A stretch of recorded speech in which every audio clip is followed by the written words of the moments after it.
Romain Dobrit avec nous, Bourse Direct. Bonjour Romain, ravi de vous retrouver. Bonjour Guillaume. Même si on est moins ravi de voir l'évolution du CAC 40, il perd moins 0,5% en ce moment. Le CAC repasse donc sous les 7900 points.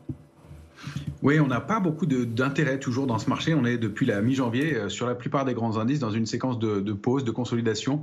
L'incertitude qui plane, eh bien, plane aussi sur les indices. Donc on est dans des zones de congestion latérale. Ce qu'on peut dire, c'est qu'il n'y a pas d'intérêt du côté des marchés dérivés à la hausse. On a eu des semblants de pression baissière qui ne sont pas très forts non plus. Puis du côté des couvertures dans les portefeuilles, on déplorait une grosse complaisance de la part des opérateurs. Le trou d'air qu'on a connu il y a quelques jours a réveillé un peu les opérateurs, mais ils restent toujours assez optimistes si on regarde les ratios de couverture actuels. Et ça nous met pas à l'abri de nouveaux trous d'air à venir dans les jours qui viennent. Et puis on voit beaucoup de fébrilité autour des publications. Alors, on a quand même des sanctions qui sont un peu brutales, hein, vous le commentiez, que ce soit sur Alphabet ou AMD. Il y a des mouvements un peu violents, donc toujours un peu d'attentisme.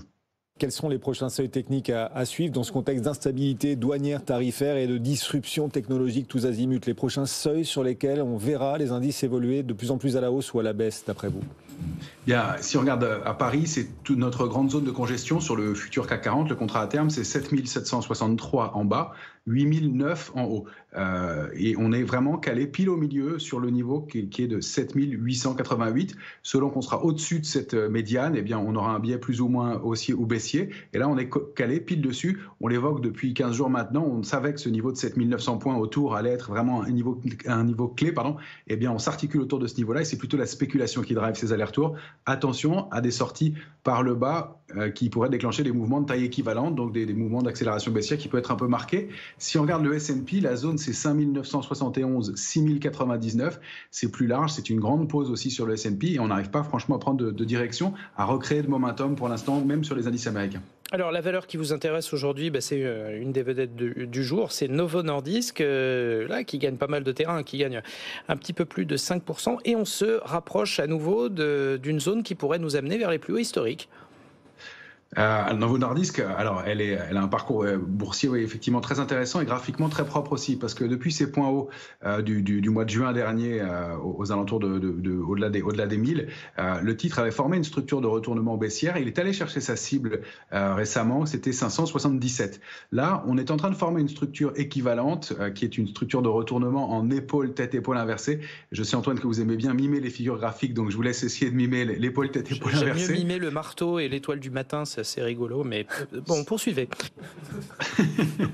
Et donc, pour l'instant, elle est en train de former une petite figure de retournement haussière qui est beaucoup plus petite que celle, malheureusement, de retournement baissière qu'elle avait formée auparavant. Elle peut aller chercher, elle cote à l'instant autour de 621, elle peut aller chercher une zone cible entre 698 et 704, donc un potentiel haussier d'une douzaine à une quinzaine de pourcents, tant qu'elle réussit à préserver le niveau de 612. Donc, un petit peu de retournement de tendance pour ce titre qui arrive sur des points d'entrée qui peuvent être intéressants. Ça peut être les prémices d'une figure d'une construction plus importante pour la suite. Intéressant, effectivement, sur les médicaments anti-obésité, même si, alors Novo Nordisk quand même a prévenu que cette année verrait sans doute un ralentissement de ses ventes de médicaments anti-obésité. Du coup, on se demande si Novo Nordisk est en train, d'un point de vue concurrentiel, de perdre le match face à Eli Lilly. Eh bien, il se trouve qu'Eli Lilly publiera aussi demain ses résultats et on verra si Eli Lilly, comme Novo Nordisk, atteint un ralentissement de ses ventes ou pas. Si c'est pas le cas, c'est que Novo risque de perdre des parts de marché. Ce sera intéressant et c'est ce match qu'on vit cette semaine des acteurs de l'anti-obésité. Romain, vous restez avec nous. On vous retrouvera tout à l'heure. Allez, à la clôture des marchés à 17h35 depuis Bourse Direct.